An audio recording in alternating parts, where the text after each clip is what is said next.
വെട്ടിക്കൊലപ്പെടുത്തിയതല്ല, രക്ഷപ്പെടാൻ കഴിയാതെ പോയതാണ്. നിരവധി തവണ തിളച്ചുപൊന്തിയ ചൂടുവെള്ളം മുഖത്തൊഴിച്ചും ചവിട്ടിയും കുത്തിയും മെതിച്ച് ആ ഉമ്മയെ കൊടുവാളിന് മുമ്പിൽ ഓടിപ്പിച്ചിട്ടുണ്ടെങ്കിലും അപ്പോഴെല്ലാം ആ ഉമ്മ ജീവനും കൊണ്ട് ഓടി രക്ഷപ്പെട്ടിട്ടുണ്ട്. മാരകമായ ക്യാൻസർ ബ്രെയിൻ ട്യൂമറിന് അടിമയാക്കപ്പെട്ട് ഓപ്പറേഷൻ വിശ്രമത്തിൽ കഴിയുന്ന ആ ഉമ്മാക്ക് ഓടാൻ കഴിഞ്ഞില്ലത്രേ. ആ ഉമ്മയുടെ വാക്കുകളും രാപ്പകൽ കഷ്ടപ്പെട്ട യാതനകളും ഈ വീഡിയോയിൽ എങ്ങും ഹൃദയം വേദനിപ്പിക്കുമെന്നത് ഈ യാഥാർത്ഥ്യം. ആഷിഖിന്റെ ഉപ്പ അവൻ 1.5 വയസ്സുള്ളപ്പോൾ അവനെയും അവന്റെ മാതാവിനെയും വിട്ടെറിഞ്ഞുപോയി.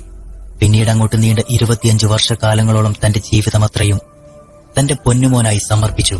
രാവും പകലും സൂര്യന്റെ ഉദയവും സൂര്യാസ്തമയവും ചോരനീരാക്കി ആഷിഖിന് വേണ്ടി അധ്വാനിച്ചു നീങ്ങി. അവനല്ലാതെ ഒരു ലോകം പോലും ആ മാതാവിനില്ലായിരുന്നു. അവൻ മാത്രമായിരുന്നു ആ മാതാവിന്റെ സ്വപ്നവും. നിലത്ത് വെച്ചാൽ ഉറുമ്പരിക്കും, തലയിൽ വെച്ചാൽ പേനരിക്കുമെന്ന ലാളനയിൽ അവനെ പഠിപ്പിച്ചു വളർത്തി. ഉപ്പയില്ലാത്ത ആഷിഖിനെ പോറ്റാൻ ആ ഉമ്മ വല്ലാണ്ട് കഷ്ടപ്പെട്ടു. 1ാം ക്ലാസ്സിലെ സ്ലേറ്റിൽ അവന്റെ കൈ പിടിച്ച് അക്ഷരം പഠിപ്പിക്കുമ്പോൾ ആ ഉമ്മയുടെ മനസ്സിൽ ഉദിച്ച സ്വപ്നം ഉമ്മയുടെ അവസാന ശ്വാസത്തിലും ഉമ്മാന്റെ കൂടെ അവരുണ്ടാവുമെന്ന സ്വപ്നത്തിനാലാണ്. എന്നാൽ പ്രതീക്ഷകൾ ഒട്ടും പിഴച്ചില്ല. ഉമ്മാന്റെ കൂടെ തന്നെയായിരുന്നു. പക്ഷേ ആ ഉമ്മ അവസാനമായി ചോരക്കഴുത്തോടെ കണ്ണടക്കുമ്പോൾ ആ കണ്ണിലെ രക്തം ഒരു മനുഷ്യനും സഹിക്കാൻ കഴിയാത്ത അത്രയും ക്രൂരതയിൽ അലിഞ്ഞു ചേർന്നതായിരുന്നു. പൊന്നുമോനെ വളർത്തിയ ആ ഉമ്മാന്റെ മനസ്സിലെ വേദന അപ്പോൾ എന്തായിരിക്കും? ഓരോ ക്ലാസ്സിലേക്കും അവൻ കയറി പോകുമ്പോഴും ചുട്ടരിഞ്ഞ വെയിലിന്റെ ചൂടിൽ പണിയെടുത്ത് രാത്രിയിൽ പോലും ഒരു റസ്കില്ലാത്ത ജീവിതമാണെങ്കിലും ആ ഉമ്മാക്ക് മകന്റെ മുഖത്തിലെ പുഞ്ചിരി മായുന്നത് ഇഷ്ടമല്ലായിരുന്നു. അങ്ങനെ അവൻ +2 പഠനവും കഴിഞ്ഞു നിൽക്കുമ്പോൾ ആ മാതാവിന്റെ മാസശമ്പളം മുഴുവനും ചിലവാക്കി അവനെ ഡിഗ്രിയിലേക്ക് പറഞ്ഞയക്കുന്നു. അതുവരെ അവർ തമ്മിൽ സ്നേഹപ്പിറാക്കൾ പോലെയാണെങ്കിലും അവിടെ നിന്നും അവന് കൂട്ടുകെട്ടുകളുടെ വലയിൽ അകപ്പെടുന്നു.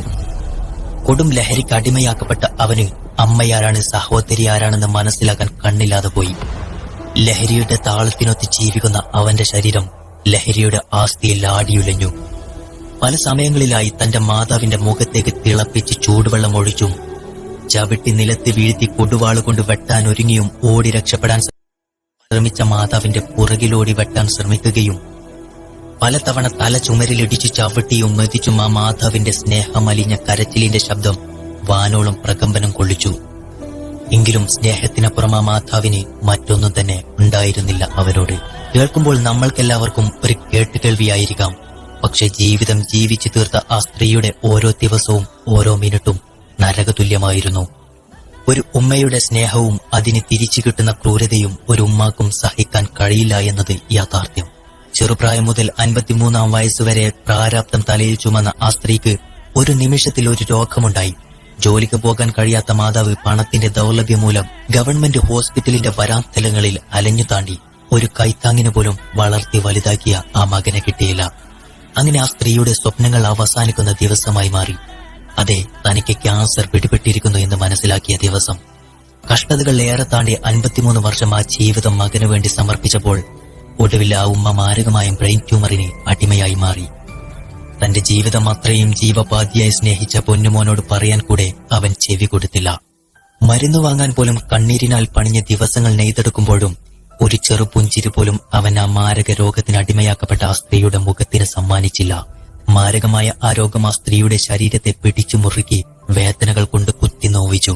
നടക്കാൻ പോലും കഴിയാതെ പിച്ചവെക്കുമ്പോൾ 10 മാസം ഗർഭം ചുമന്ന് നടക്കാൻ കഴിയാത്ത കാലുകളുമായി പിച്ചവെച്ച് നടന്ന ആ നാളുകൾ ആ ഉമ്മാന്റെ മനസ്സിലൂടെ കടന്നുപോയിട്ടുണ്ടാവണം. അങ്ങനെ ദിവസങ്ങൾ നീണ്ടുപോയി. മകന്റെ കൊടും ലഹരിയുടെ ആക്രമണം ചെറുത്തു നിൽക്കാനായി ഒടുവിൽ രാപ്പകൽ കഷ്ടപ്പെട്ടുണ്ടാക്കിയ സ്വന്തം വീട് വിട്ടിറങ്ങേണ്ടി വന്നു. അങ്ങനെ അനിയത്തിയുടെ വീട്ടിൽ താമസം ആരംഭിച്ചു. സ്നേഹപാതിയായി നടന്ന ആ ഉമ്മയെയും മോനെയും ഒന്നുകൂടെ ഒന്നിച്ചു കാണാനായി നാട്ടുകാർ 1.5 ലക്ഷം മുടക്കി ആഷിഖിനെ ബാംഗ്ലൂരിലെ ഡി അഡിക്ഷൻ സെന്ററിലേക്ക് മാറ്റി. ഒടുവിൽ കോഴിക്കോടിലെ ഡി അഡിക്ഷൻ സെന്ററിലേക്കും അവനെ കൊണ്ടു താണ്ടി. ഇനിയെങ്കിലും അവനൊന്ന് നന്നാകുമെന്ന പ്രതീക്ഷയിൽ ആ മാതാവ് രാത്രിയിൽ കണ്ണടച്ചു തുടങ്ങി. അങ്ങനെ ദിവസങ്ങളിലേറെയായി അവൻ ഇടയ്ക്കിടയ്ക്ക് വന്ന് ആ ഉമ്മയെ തല്ലിയും ചൂടുവെള്ളം ഒഴിച്ചും ഇടയ്ക്കിടെ കരയിപ്പിക്കുന്നത് അവന്റെ ഒരു ഹോബിയായി മാറി. ദിവസം ജനുവരി 18-ാം തീയതി അവനെത്തി. ബ്രെയിൻ ട്യൂമർ ഓപ്പറേഷൻ കഴിഞ്ഞ് വീട്ടിൽ കിടക്കുന്ന ആ ഉമ്മാന്റെ മനസ്സ് അവന്റെ വരവിനെ വല്ലാണ്ട് സന്തോഷിച്ചു. അവനു വേണ്ടിയുള്ള ഭക്ഷണങ്ങളുമെല്ലാം തയ്യാറാക്കാനായി പറഞ്ഞു. ആ ഉമ്മ കിടക്കുകയാണ്. യാതൊരു പ്രകോപനങ്ങളോ ഒന്നും തന്നെ കാണാത്ത അവന്റെ മുഖത്തിൽ ആ ഉമ്മയുടെ മനസ്സിൽ പ്രതീക്ഷകളുടെ തളിരുകൾ പൂത്തു. അങ്ങനെ അവന്റെ ഉമ്മയുടെ സഹോദരി ജോലിക്ക് വേണ്ടി വീട് വിട്ടിറങ്ങി. ഒട്ടും പ്രകോപിതനല്ലാത്ത അവന്റെ പെരുമാറ്റമായിരുന്നു ആ സഹോദരിയെ ജോലിക്ക് പറഞ്ഞയച്ചത്. പക്ഷേ സഹോദരി ഇതൊന്നും പ്രതീക്ഷിച്ചിട്ടില്ലായിരുന്നു. സഹോദരി ഉമ്മയോട് പറഞ്ഞുകൊടുത്തു, അവനുമായി ഒരു വാക്ക് തർക്കത്തിനും ഏർപ്പെടാൻ നിൽക്കരുത്. കാരണം ഒരുപാട് നാളായി ഈ സഹോദരി ഉമ്മയുടെ കരച്ചിൽ അനുഭവിച്ചറിഞ്ഞവളാണ്. അങ്ങനെ സഹോദരി വീട് വിട്ടിറങ്ങിയതും ഇവൻ അയൽവാസിയുടെ വീട്ടിൽ പോയി വെട്ടുകത്തി ചോദിക്കുകയാണ്. ഒട്ടും പ്രകോപിതനല്ലാത്ത അവന്റെ മുഖവും ഭാവവും കണ്ടിട്ടും അയൽവാസിയുടെ ചോദ്യത്തിന് അവൻ തേങ്ങ പൊളിക്കാനാണെന്ന വ്യാഖ്യാനെ തിടുക്കത്തിൽ ആ കത്തിയുമായി വീട്ടിലേക്ക് ഓടി. പക്ഷേ അയൽവാസിക്കറിയില്ലായിരുന്നു പൊളിക്കുന്നത് അവന്റെ ഉമ്മയുടെ തലയാണെന്ന്. ബ്രെയിൻ ട്യൂമറിന്റെ ഓപ്പറേഷൻ കഴിഞ്ഞ വേദനയിൽ പുളഞ്ഞിരിക്കുന്ന മാതാവിന്റെ അടുത്തേക്ക് അവൻ വരുമ്പോൾ എണീറ്റോടാൻ പോലും അവന്റെ മാതാവിന് കഴിയുമായിരുന്നില്ല. സമയം 2:30. ക്ലോക്കിന്റെ സൂചിയുടെ ശബ്ദം ആ വീട്ടിലെങ്ങും കുതിച്ചു ചാടുന്നു. പെടുന്നനെ അവൻ കത്തിയുമായി ഉമ്മയുടെ അടുത്തേക്ക് ചാടി വീണു. നിഷ്കളങ്കമായ ആ ഉമ്മയുടെ മുഖം അവന്റെ പുഞ്ചിരിക്ക് വേണ്ടി കാത്തിരിക്കുകയായിരുന്നു. ഒടുവിൽ കത്തിയെടുത്ത് ആ അമ്മയുടെ കഴുത്തിൽ അങ്ങിങ്ങനെ വെട്ടിക്കളഞ്ഞു. ചീറ്റിത്തെറിക്കുന്ന ആ രക്തം അത്രയും അവന് വേണ്ടി ജീവിച്ചതാണെന്ന് അവന്റെ ലഹരിയുടെ കണ്ണിൽ തെളിഞ്ഞിട്ടില്ലായിരുന്നു. സ്വന്തം മകന്റെ ക്രൂരതയിൽ കഴുത്തറുത്ത് നിൽക്കുന്ന ആ ഉമ്മയുടെ പാതി ജീവൻ പോയിട്ട് പോലും ആ ഉമ്മയുടെ കണ്ണീരിനാലുള്ള നോട്ടം ആ സ്ത്രീയുടെ ജീവിതത്തിലെ അത്രയും വേദനകൾ നിറഞ്ഞ ഒരു നോട്ടമായിരുന്നു. ആ സ്ത്രീയുടെ കണ്ണിലൂടെ 10 മാസം അവന്റെ പിറവിക്കു വേണ്ടി കൊണ്ടു നടന്നതും അവന്റെ ആദ്യ ചുംബനവും കൈപിടിച്ചുള്ള അവന്റെ സ്ലൈറ്റിലെ സ്വപ്നത്തിന്റെ ആരംഭങ്ങളുമെല്ലാം ആ കണ്ണിലൂടെ കണ്ണീരുകളായി ഈ ഭൂമിയിലേക്ക് ഉറ്റി വീണ് ഈ ലോകത്തോട് വിട പറഞ്ഞു പറക്കപ്പെട്ട തല ഭൂമിയിലേക്ക് പതിച്ചു. പതിവ് വിടാതെ ആ ഉമ്മയുടെ ശബ്ദ തരംഗങ്ങൾക്ക് പുറകെ തന്നെ ഓടിവരുന്ന അയൽവാസികൾക്ക് ഇത് ആ സ്ത്രീയുടെ ആ ഉമ്മാന്റെ അവസാന ശബ്ദമാണെന്ന് അറിയുമായിരുന്നില്ല. ഓടിവന്നപ്പോൾ കണ്ട കാഴ്ച ആ മകൻ ചോരയിൽ കുളിച്ച വസ്ത്രവുമായി കത്തിയും പിടിച്ച് ജനലരികെ നിൽക്കുന്നതാണ്. എന്തു പറ്റിയെന്ന ചോദ്യത്തിന് ഞാൻ എന്റെ ഉമ്മയെ കൊന്നു എന്ന പുച്ഛത്തിൽ അവൻ ഉച്ചരിച്ചു. ഓടിയെത്തിയ സഹോദരിയെ നാട്ടുകാരും അകത്തേക്ക് പ്രവേശിച്ചപ്പോൾ കണ്ട കാഴ്ച എന്റെ സഹോദരിയെ വെട്ടാൻ ശ്രമിച്ച അവനെ പിടിച്ചു കമ്പിയിൽ കെട്ടിയിട്ട് പോലീസുകാരെ ഏൽപ്പിച്ചു. ലോകത്തിൽ തന്നെ ഒരു കേൾവി കറപ്പുളവാക്കുന്ന ഈ വാർത്ത നമ്മെ ഏവരെയും ആഴത്തിൽ മുറിവേൽപ്പിച്ചിരിക്കുകയാണ്. ലഹരിയുടെ കുഴിയിൽ അകപ്പെട്ടവരുടെ വാർത്ത ഇടയ്ക്കിടെ നമ്മുടെ ഹൃദയത്തെ വേദനിപ്പിക്കാറുണ്ടെങ്കിലും അത്തരത്തിലുള്ള വാർത്തകൾ ഇപ്പോൾ പതിവായിരിക്കുക. ഈ ഒരു വീഡിയോ നമുക്ക് സങ്കടത്തോടല്ലാണ്ട് ഒരു സന്തോഷത്തിലൂടെ അല്ലെങ്കിൽ ഒരു ഇങ്ങനെ നോക്കി നിൽക്കാൻ പോലും പറ്റുന്നില്ല. അത്രക്കും സങ്കടം തോന്നുന്നുണ്ട്, മനസ്സ് നീറുന്നുണ്ട്. ആ ഉമ്മാന്റെ കഥ കേൾക്കുമ്പോൾ ആ ഉമ്മ വിചാരിച്ച ഒരു മകനെ കുറിച്ച് വിചാരിച്ച സ്വപ്നങ്ങൾ എല്ലാം തകർന്നു പോയൊരവസ്ഥ. അങ്ങനെ എത്ര ഉമ്മമാർ ഈ ലോകത്തുണ്ടാവും. മക്കളെ കുറിച്ച് നല്ലത് വിചാരിച്ചിട്ട് മക്കൾ ഈ ഒരു മയക്കുമരുന്നിൻ്റെ അടിമയായി നടക്കുന്നവർ. ഇതിനൊന്നും ഒക്കെ മോചനം കിട്ടണമെങ്കിൽ ഈ മയക്കുമരുന്ന് നിർത്തലാക്കണം, എല്ലാം നിർത്തലാക്കണം. കാരണം നല്ല നല്ല ആൺപിള്ളേരും പെണ്ണുപിള്ളേരൊക്കെ ഈ ഒരു സാധനത്തിൽ അടിമപ്പെട്ട് അവരുടെ നല്ല ജീവിതം, സുന്ദരമായ ജീവിതം ഇല്ലാണ്ടാക്കുന്ന ഒരു കാലഘട്ടത്തിൽ നിന്ന് അവരൊന്ന് രക്ഷപ്പെടുത്തിയെടുക്കണം. പണ്ടൊക്കെ എല്ലാ മാതാപിതാക്കളും അവരെ മക്കൾ നന്നാവണം, നമ്മൾ നോക്കണം എന്ന് വിചാരിക്കും. പക്ഷെ ഇപ്പോഴത്തെ മാതാപിതാക്കൾക്ക് അങ്ങനത്തെ ഒരു ആഗ്രഹമില്ല.